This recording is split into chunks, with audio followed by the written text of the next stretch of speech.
Florida, Georgia, Ole Miss, Arkansas, A&M, South Carolina. Good slate of SEC games this week. Time to get the squad together in this Halloween edition. MIZ.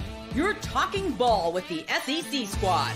From Alabama to Tennessee, from Georgia to Oklahoma, from Auburn to Texas, it's the local experts of the Locked On Podcast Network bringing you scoops, breakdowns, and the most comprehensive preview of the upcoming SEC weekend. It's the SEC squad, and we have a seat for you. Hurt feelings and thin skin are prohibited. Squad up, you're part of the SEC squad. Oh, yeah, everybody. Welcome into the SEC squad. Sit back, grab your favorite beverage, and join us as we get you ready for another wild week across the SEC. Welcome in to the SEC squad. I am Chris Gordy. Happy Halloween to all of you out there, host of Locked On SEC. We have normally it would be Zach Blackerby, host of Auburn, but for those watching on YouTube, we have Davy Jones from Pirates of the Caribbean joining us. Stephen Willis, host of Locked On Ole Miss, who is a Detroit Tigers player. Riley Green, you said? Yes.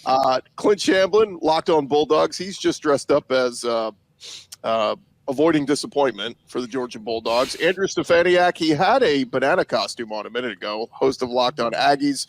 Spencer McLaughlin, Locked On College Football. He's going as a milk drinker. Jay Smith, host of Locked On Sooners. He is going as Bane. Good to see that. We have our buddy John Neighbors, host of Locked On Razorbacks. He is Baker Mayfield, apparently. And Eric Kane, host of Locked On Vols. He's going as, I don't know, Eric Ainge or something. We'll give you something average. Welcome in, gents. How are you? Happy Halloween, everybody out there. Happy Halloween, guys. Happy Halloween. Davey, your voice sounds a little bit different than the last time I saw you on my television. What's going on there? I know it. Auburn started winning again, and I got really excited. I thought the Dutchman always needed a captain. Who's driving the ship? Hugh Freeze. Hugh Freeze is the captain. Mild spoiler alert here, but Davy Jones hasn't been captain of the Flying Dutchman for about 19 years when Pirates of the Caribbean at World's End came out. I know it was already Shut up, blown, Spencer. but okay. Shut up. Nerd. At least we know Hugh Freeze got a little seasickness this week. Matt, Zach, let's start with you.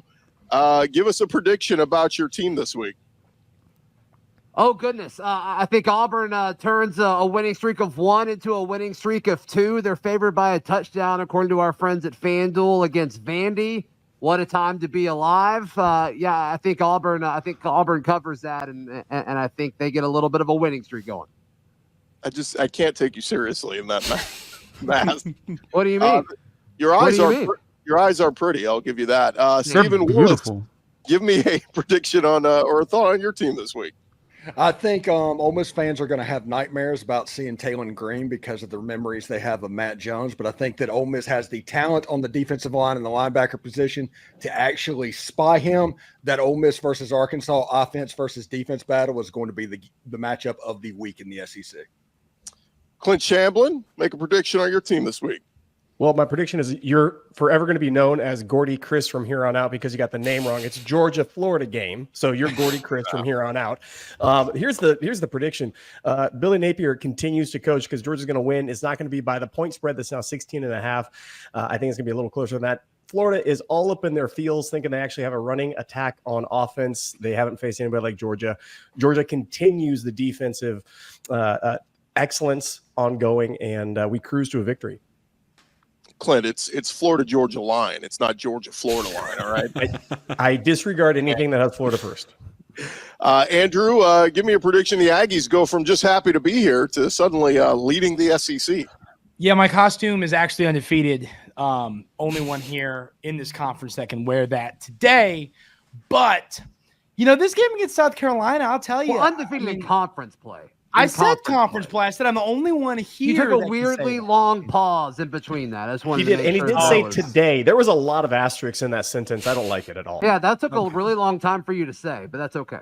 You don't have to like it. It's just reality. But come to Jordan here in a few weeks. It'll be all right. We're going to put you in Davy Jones's locker. It'll be fine. Okay. Well, I'm sure if Peyton Thorne's there, I'm not too worried about it. But this South Carolina game is one that, speaking of which, I'm a lot more concerned about this game than I am heading down to play Auburn. South Carolina, that defense is scary. And if they can put something together offensively. They've proven they can win football games. So it's a game coming off an emotional win. Texas A&M is going to struggle on the road playing South Carolina this weekend. All right, Andrew, your team undefeated. Your beard is not. Let's trim that thing up. Eric Kane, give me a thought on the Tennessee Vols. Yeah, bye week last week, so a lot of time has passed since Tennessee took down Alabama, a border bowl game against Kentucky, an offense that is just atrocious. Don't know who's going to start a quarterback for Kentucky, but it's not going to matter because that offense is bad. Defense is not horrible, but they're not healthy. Plus Auburn ran for like 400 against them. So Vols should roll. Vols should win by 50. Yeah, I don't look. Kentucky's been terrible. Wouldn't it be just on them to suddenly play one of their best games this week? It's how the SEC has been going this year. I resemble that remark. Baker Mayfield. I think you meant to say resent, but yeah. Maybe not a thought of the Tampa Bay Bucks, but how about a thought on the Arkansas Razorbacks?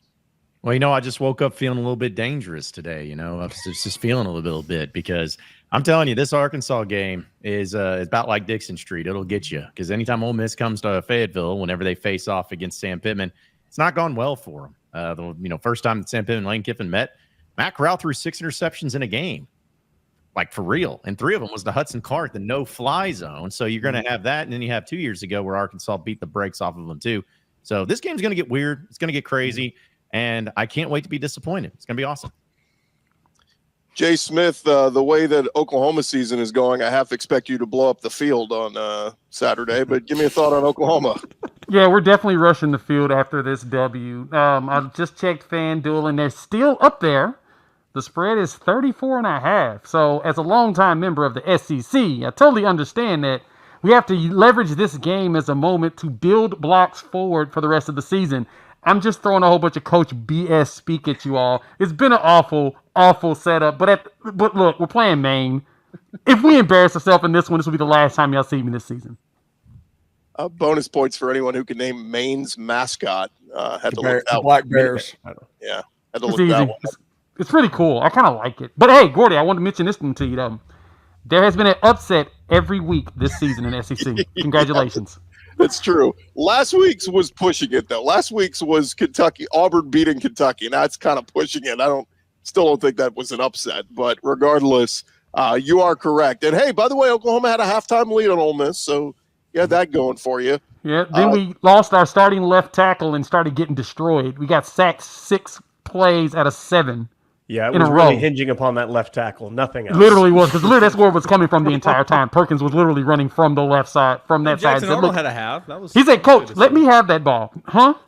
Well, Jackson Arnold had a half. That's good. He did. And then when his left tackle went down, Perkins literally just ran past our redshirt freshman left tackle and hit him every single play. It was the last 2 drives of the game was disgusting. We literally gave up 10 sacks, 6 of them literally happened in the last 2 drives of the game. After that game, Sontaran Perkins is now tied for the SEC lead in sacks. There you go. He had 4. Perkins literally said, "Give me that sack, Coach, please." Walter Nolan didn't play the second half. That's what makes it embarrassing. He did not play the second half. Perkins ate us alive. Spencer, I know you don't have an SEC team, but you have an SEC thought going into this week? I do. I wanted to go back to this ridiculous confidence that Auburn has against Vanderbilt. Why are we just throwing shade at Vandy here? Because I no longer tolerate Vanderbilt slander. And the only thing that's scary about Peyton Thorne playing a football game is your defense being overconfident going into the next week after they force 3 to 4 turnovers. I am taking Vanderbilt to upset. I guess it's an upset. I thought Vanderbilt should be favored in this game.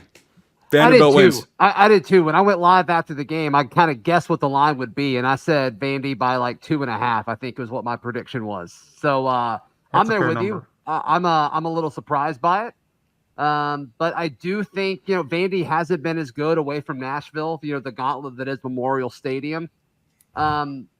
I don't know. I do think Auburn found an identity with Jarquez Hunter. It's weird it took them that long to figure out that Jarquez Hunter is an effective. Yeah, Zach, I feel like the SEC, best running back everybody considered the top running back. Yeah, I feel like that was our conversation before the season, Mr. Jones. Is that Auburn's going to be able to give Peyton Thorne a running game because Jarquez Hunter is so good. But I mean, better late than never, right? Yeah, no kidding. So I mean, I think some of it has to do with that. I think some of it has to do with Auburn's playing a ton of freshmen on the defensive side of the ball, and they're getting better. They're like legitimately good. And so, I think that has a lot to do with it as well.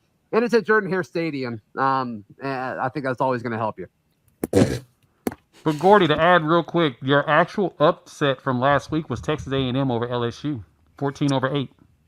Yeah, but we don't go by rankings. We go by point spread, Jay. A&M was the favored team in the matchup. That's not an upset. We look at upsets in Vegas' eyes. You seem pretty upset about it. I know that. Yeah, Gordy, you want to talk about that? You want to talk about LSU losing? Hey, I'm more upset about my team losing 34-0 Alabama. All right, MIC, let's go. Hey, by the way, the weirdest thing was Arkansas beating Mississippi State and scoring 58 points and going 0 for 7 on third down in that game. Like I still have no idea. First and second game of the season, all of a sudden, Arkansas just said, "Hey, let's go play." Yeah. Pretty impressive, actually. Before we head to the next segment, give me a thought on South Carolina heading into this week. So I'm pretty excited about this. I think that after Casey Smith opened her big dumb mouth, I think that there's a lot of people that are fired up from South Carolina. The thing is, you cannot have a situation they had like they did against Ole Miss, where you're coming off a bye, you're at home. Like, this has been catered to them, and you've seen the line drop from 4 to 2. And I cannot look at Davy Jones right now. This is insane. I keep trying to have just constant thoughts. Anyway, but yeah, it should be a fun weekend. I'm excited. Are you just getting drawn in by those big blue oceanic eyes? They're terrifying. I'm in Atlanta right now, and I saw 3 people on the sidewalk that looked exactly like that today. We're going to dive deeper into Georgia, Florida, and A&M and South Carolina. The SEC squad talking more ball next. More with the squad in just a second, but I want to remind you guys you can get ready to tackle the NFL action and college action with FanDuel. They are America's #1 sports book, and right now new customers can bet $5 and get $150 in bonus bets if you win. FanDuel Sportsbook app gives you everything you need to place live bets on the NFL, college, all in one place. So when you get a hunch in the middle of the game, you can check out the latest stats, view live play-by-play, and so much more on the same page where you place your bets. Just visit FanDuel.com to join today. You'll get started with, like we said, that $150 in bonus bets if you win your first $5 bet. That is over at FanDuel, FanDuel.com. Get signed up today. If you've never enjoyed what they got going before, you can take advantage of that great $150 bonus bets if you win your first $5 bet. That's FanDuel.com. Download the app, check them out. Never waste a hunch and make every moment more with FanDuel, an official sportsbook partner of the NFL. SEC squad rolling on here, a Halloween edition. As good to see Chris Marler dressed up as a D-bag. Awesome. Want to see what you guys have to think about some of the games happening this weekend. Let's get into it. This has officially become the SEC game of the week. It's not Georgia, Florida. It's A&M at South Carolina. Actually, Florida, Georgia. Just want to point that out. Well, You came late, Chris. You already missed the joke, and we already did that. Move on. Yep. Well, let's get into it, guys. A&M coming off the high, man. Everybody's patting them on the back saying, y'all the best. Marcel Reed. Dennis Dodd put freaking Marcel Reed in his short Heisman list. That's insanity. But regardless. He did? Check his Twitter. Oh, No. boy. Oh, Absolutely no, not. Dennis. How are we feeling about this one, guys? Because, man, does this have the makings of South Carolina at night, sandstorm. We saw him do this 2 years ago to Hendon Hooker in Tennessee, right? Been there. Watch it. You better watch out. It's a trap game. Dude. No, not a trap this game. I said has- this 2 weeks ago on this show. I said, look out. A&M's going to beat LSU, and look out South Carolina the next week is not a look-ahead game because, again, you get John, you get that defense playing well, and you get Sellers doing his thing where he can score in bunches just for the heck of it.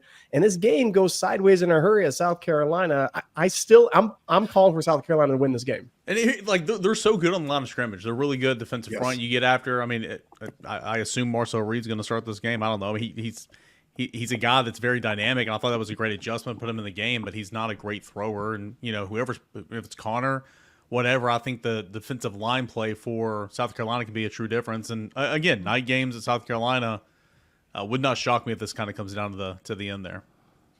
I think they're going to start Wigman. I really do. And I Why? How I don't could know. you? I guess You hate is my happiness.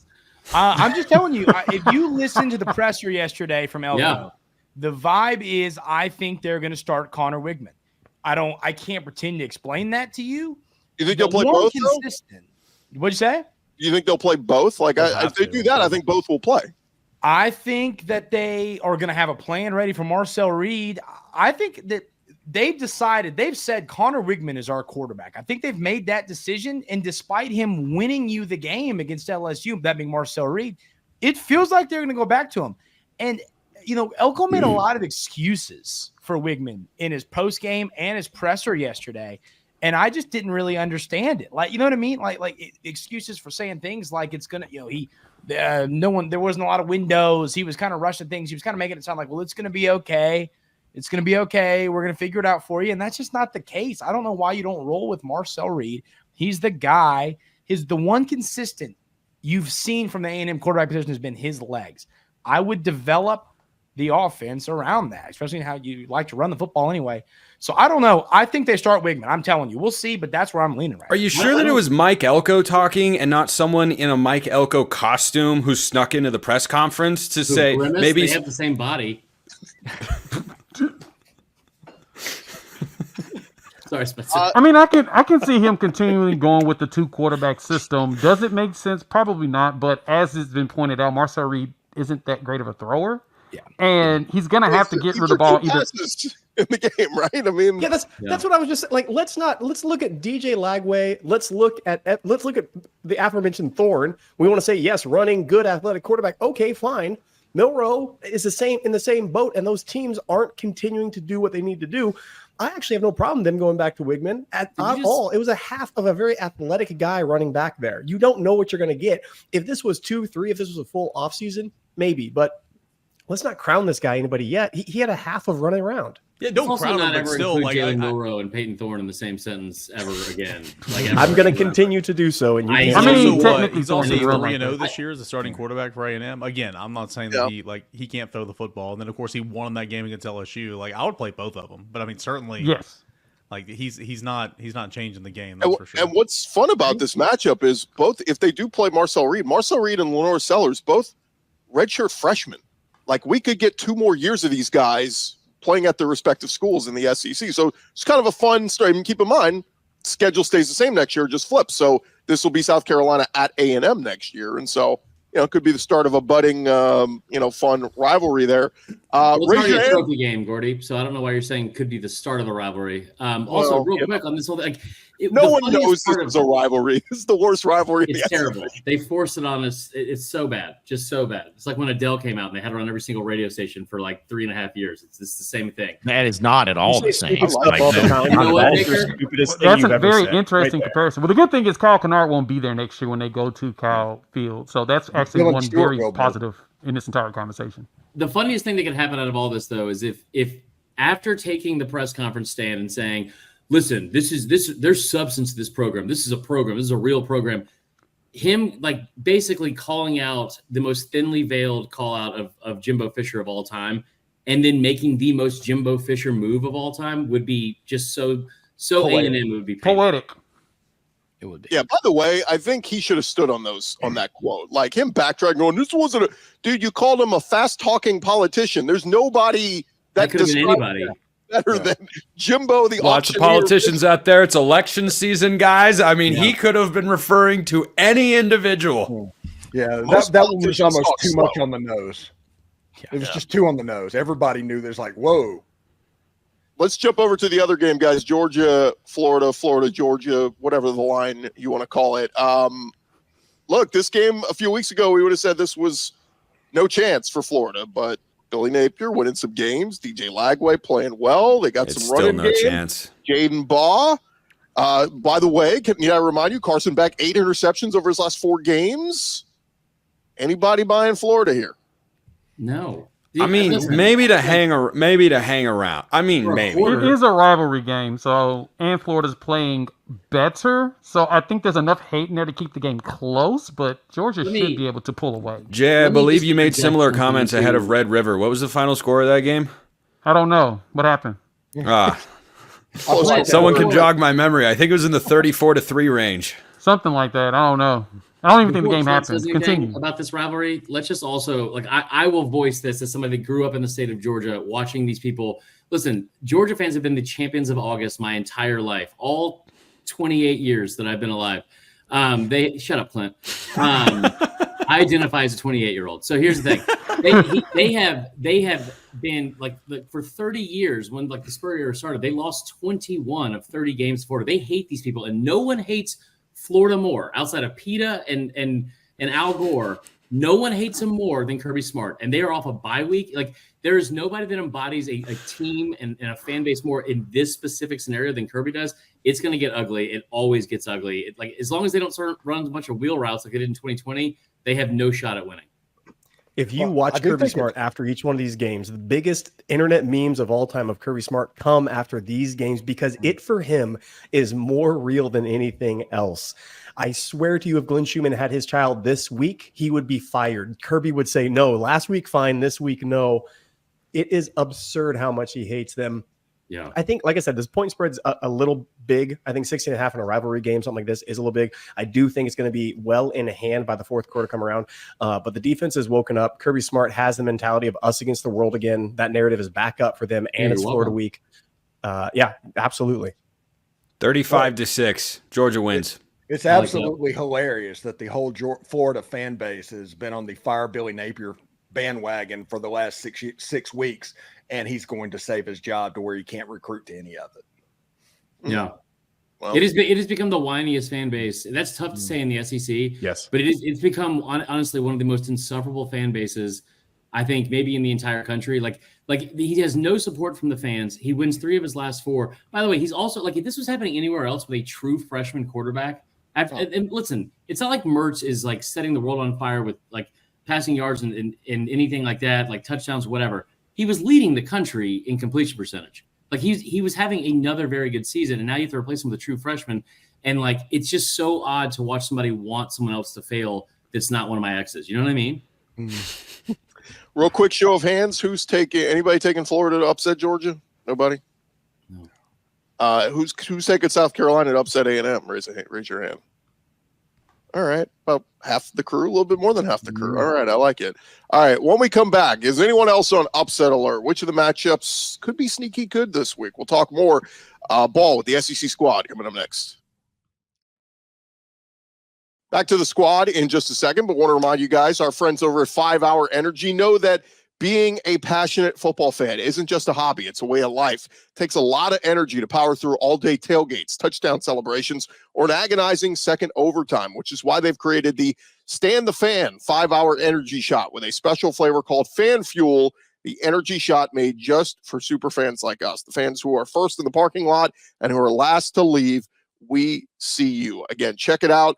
5 Hour Energy. Make sure you load up before you head to your tailgate this weekend. 5 Hour Energy, they know that no matter what team you root for, being a fan requires heart, soul, and a whole lot of energy. Whether you're prepping for the big tailgate or ironing your jersey, your game day to-do list is always a mile long. That's why the limited edition Stand the Fan 5 Hour Energy Shot is here to help keep you fueled throughout the season. What's your fan fuel this week? Whatever it is, do it with a 5 Hour Energy, available at 5hourenergy.com, shipped nationwide.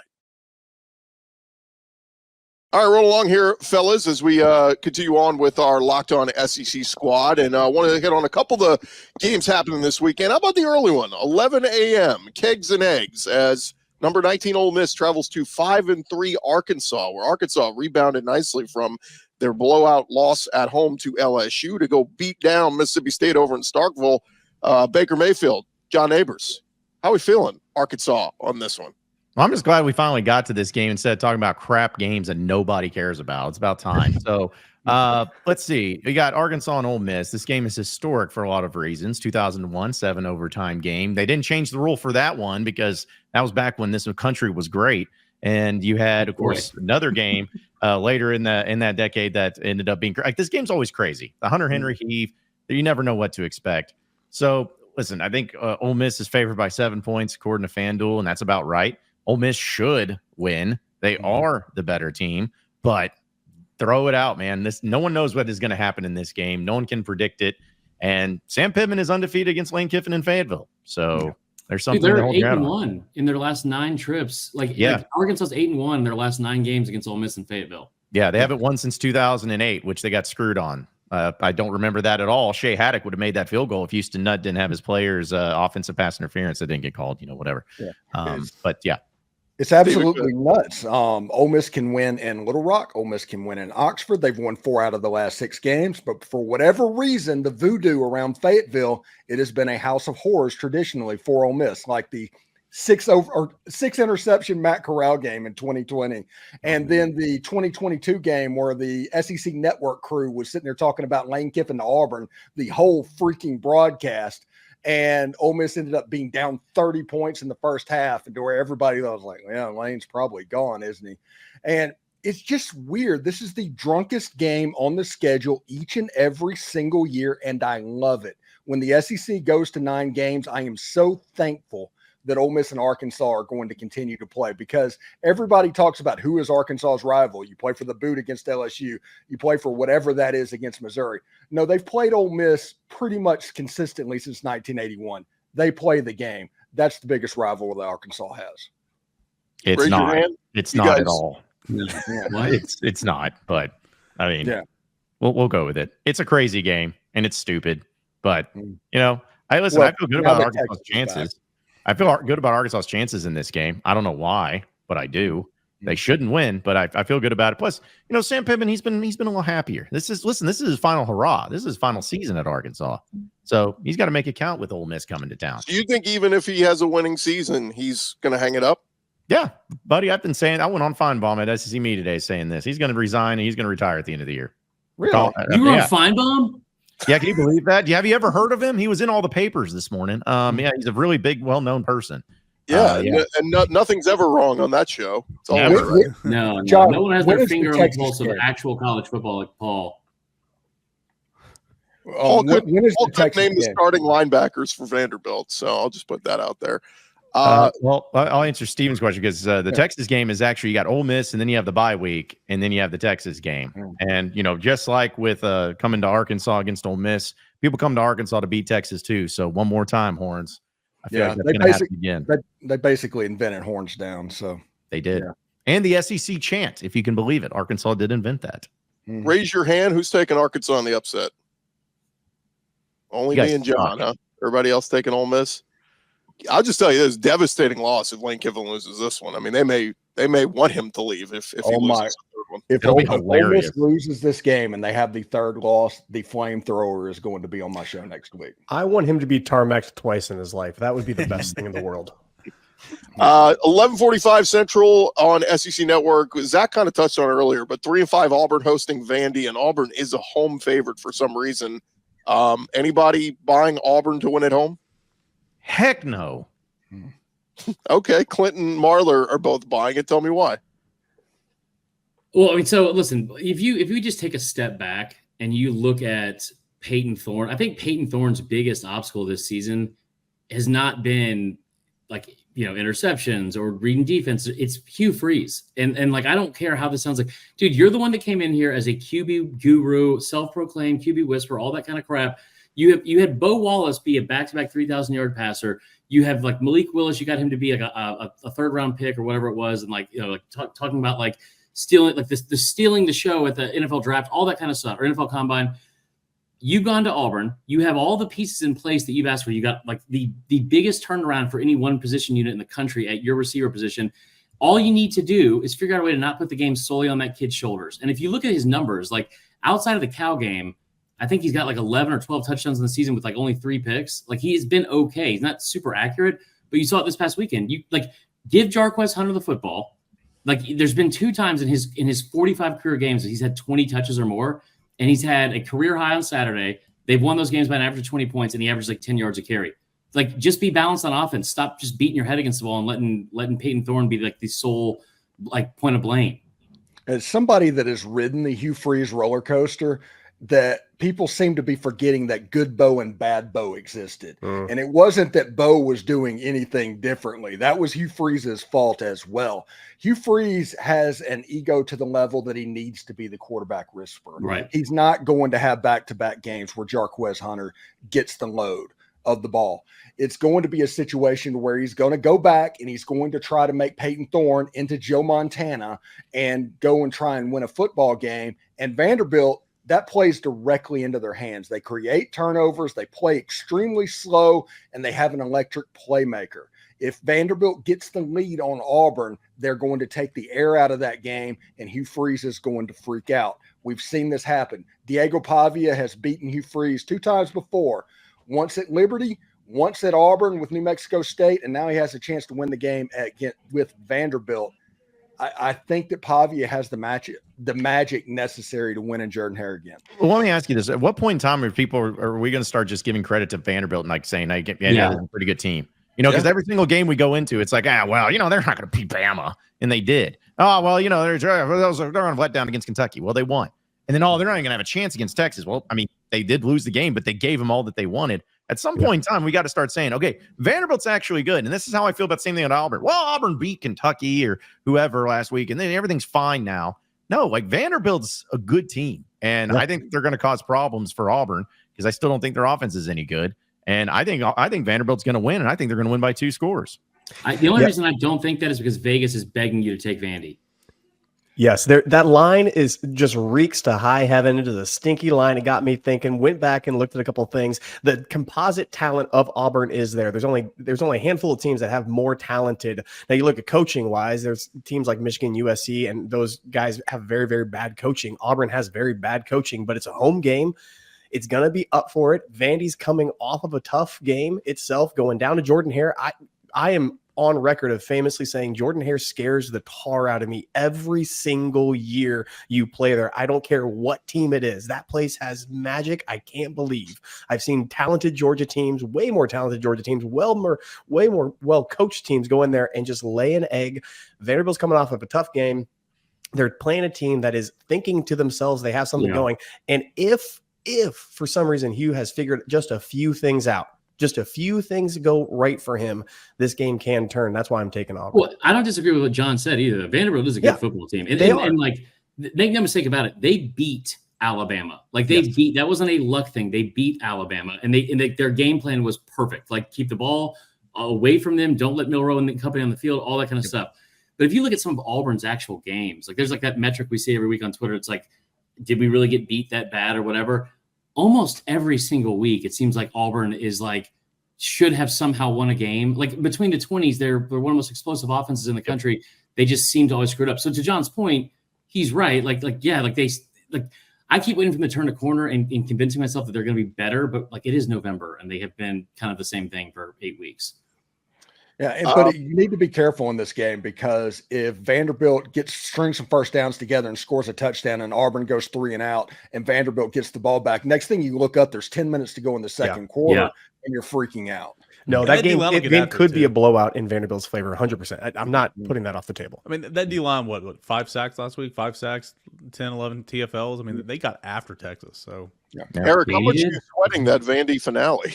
I mean, it's no gimme. I mean, that's for sure. Like, and here's the thing: like, it's on the road to Vandy. It's always a home game for Tennessee. But I mean, Vandy has won and played well against, they beat Alabama at home, played well against Texas at home. I mean, it's even more impressive what Vanderbilt's doing this year. So, it's certainly no gimme. I mean, I think Tennessee will be favored in that game, but quarterback's dynamic, man. Tennessee's done a good job against mobile quarterbacks this year for the most part. So that gives me a little bit of confidence heading into it, but. Yeah, if you hate Diego Pavia, you hate Christmas. Everybody's rooting for the kid. Sure, to wrap it up, Oklahoma will get Maine. We're not going to spend time on that. Mississippi State gets UMass. We're not going to spend time on that. The one game we haven't really touched on, Eric, is your game. Kentucky 3-5 at number 7 Tennessee. Should be a game that Tennessee should roll because Kentucky's really in a funk right now. Yeah, I mean, it's hard to be as bad as Kentucky is offensively. I mean. It's bad. It's horrible. Again, don't know what quarterback they're going to start. They're both atrocious. I mean, Brock Vanderbilt's been such a disappointment. I know they've got no rhythm in the run game. I know the offensive line's been much worse than last year. They have 2 really dynamic playmakers at wide receivers. So again, I'm kind of surprised they've lacked explosiveness on offense. Defensively, I mean, they got a lot of the same old heads there, and I mean, they added the linebacker from Georgia. For blanking on his name, he's got like 7 names. Good player. Derek Jackson's still there. We know about J.J. Weaver. We know about Walker in the middle. I know a lot of those guys are kind of beat up, but Florida ran all over them. Auburn ran all over them. I just think advantage Tennessee in every phase of the game right now. Also you want to talk about a team that's waiting to like turn a corner offensively with the actual pieces in place. Like, listen, there's just no way that I think we're going to get through 12 weeks of Nico being Hawaiian Joe Milton, as I so wanted to tweet out after the first half against Alabama, but did not get to, obviously. I mean, the weapons are there, man. They just need to get healthy. And like, I kept wondering why Alabama wouldn't throw the ball deep. I still think they probably should have taken some shots, but I mean, they turned the ball over 3 times in the first half alone, gave up 0 points off that, and made Alabama play left-handed, and it was awkward at best watching Bama play left-handed. Yeah, Tennessee's had receivers running behind the secondary the last 3 weeks in Southeastern Conference play. I mean, when it's not Nico, it's literally it's been both. Like, Nico's overshot on the receivers have literally dropped so many. I mean, it's just been disgusting. Yeah. The last 2 games, Tennessee's fumbled on its first possession after driving the length of the field. So, I mean, that all counts. Like, you can't act like it doesn't, but I'm with you. I mean, Tennessee's offense is literally so close. And if it clicks to go along with that defense, could be a really, really good team. Mm-hmm. I think that this is going to be a game. I think Kentucky, they've proven throughout the more recent years of the Stoops era and this year that they will play up to competition and they will play down the competition. And I am in Tennessee's going to win this football game, but I would be eyeing Kentucky to cover in this game. That defense is better than it shows often. I mean, they have games where they look great and they have games where they look awful. But if that good defense that we saw against Georgia and you saw in a few other games this year shows up against Ole Miss, that team can cover the line. But it just hadn't showed up in a while. I mean, the first 5 weeks of the year, we were trying to figure out who Kentucky is. Yeah, and I don't think that's who they are. But I'm just saying I wouldn't. Tennessee's going to win. I feel very confident saying that. I would not be in any way surprised if this was a ugly game that's really close and Kentucky has a few chances to win but lose and they cover. That's what I'd say about this game. Yeah, this is a situation. I'm about to go into excuse mode, but this isn't the same Kentucky team that Ole Miss and Georgia saw. They are in quit mode. They're absolutely in quit mode right now. You all remember last year Stoops had it in hand going to A&M and just totally said screw it to everybody else, and then just kidding, now I'm back and now I'm here, and he had to try to get the team back up on board with him. This team has quit on him. It's quit on everybody. This team is soulless and lifeless. Hate to see it. We shall see. The line is 16.5 on FanDuel. If it gets up to 18.5, I may take Kentucky plus the points. We'll see. Gentlemen, it's been a pleasure. Thank you for joining us for another edition of the SEC Squad. Remember to follow and subscribe to your favorite SEC show. We'll be covering your favorite team every day throughout the season. And don't forget, I'll have you covered the entire conference each and every day with Locked On SEC, part of the Locked On Podcast Network, covering your team every day. For now, we'll talk to you guys next week or on another edition of the SEC Squad.